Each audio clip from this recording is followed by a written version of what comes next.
1 Kings chapter 12. Rehoboam went to Shechem, where all Israel had come to proclaim him king.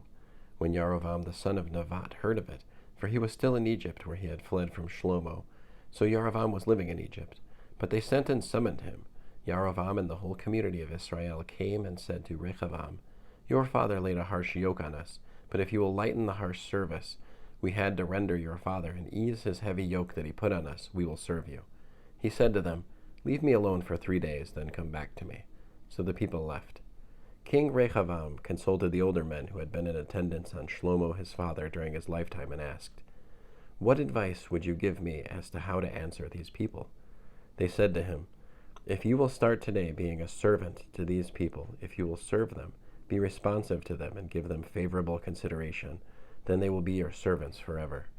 But he didn't take the advice of the older men gave him. Instead, he consulted the young men he had grown up with, who were now his attendants. He asked them, "What advice would you give me so that we can give an answer to these people who said to me, 'Lighten the yoke that your father laid on us'?" The young men he had grown up with said to him, "These people who said to you, 'Your father made our yoke heavy, but you make it lighter for us,' here's the answer you should give them. 'My little finger is thicker than my father's waist.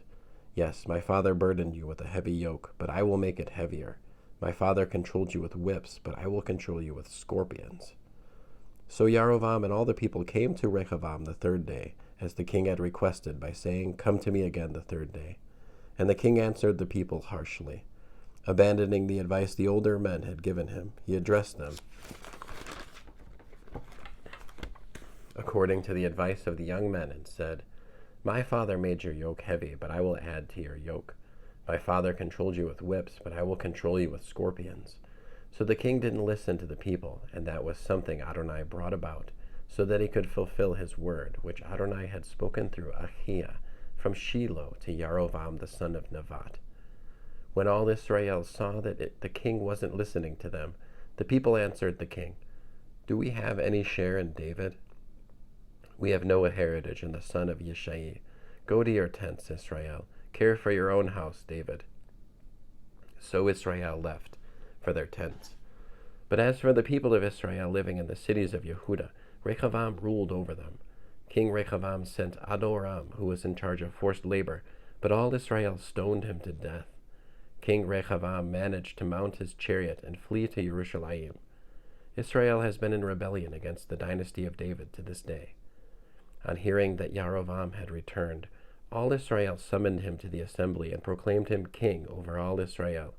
No one followed the dynasty of David except the tribe of Yehudah. When Rehoboam arrived in Jerusalem, he assembled all the house of Yehudah and the tribe of Benjamin, 180,000 select soldiers, to fight the house of Israel and bring the rulership back to Rehoboam, the son of Shlomo. But this word from God came to Shemaiah, the man of God. "Speak to Rehoboam, the son of Shlomo, king of Yehudah, to all the house of Yehudah and Benjamin, and to the rest of the people. Tell them that this is what Adonai says. You are not to go up and fight your brothers, the people of Israel. Every man is to go back home, because this is my doing." They paid attention to the word of Adonai and turned back, as Adonai had told them to do. When Yarovam built up Shechem in the hills of Ephraim and lived there, after that he left and built up Penuel. Nevertheless, Yarovam said to himself, "Now the rulership will return to the house of David. For if these people continue going up to offer sacrifices in the house of Adonai in Jerusalem, their hearts will turn back to their lord, Rehoboam, king of Yehudah. Then they will kill me and return to Rehoboam, king of Yehudah." After seeking advice, the king made 2 calves of gold and said to the people, "You have been going up to Jerusalem long enough. Here are your gods, Israel, who brought you out of the land of Egypt."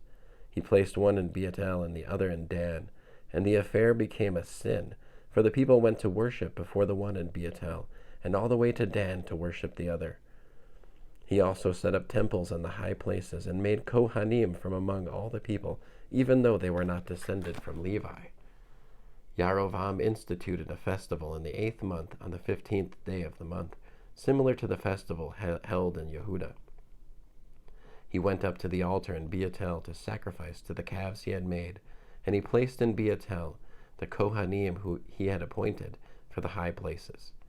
He went up to the altar which he had set up in Beatel on the 15th day of the 8th month, in the month which he had chosen on his own, and instituted a festival for the people of Israel. He went up to the altar to burn incense. End of 1 Kings, chapter 12.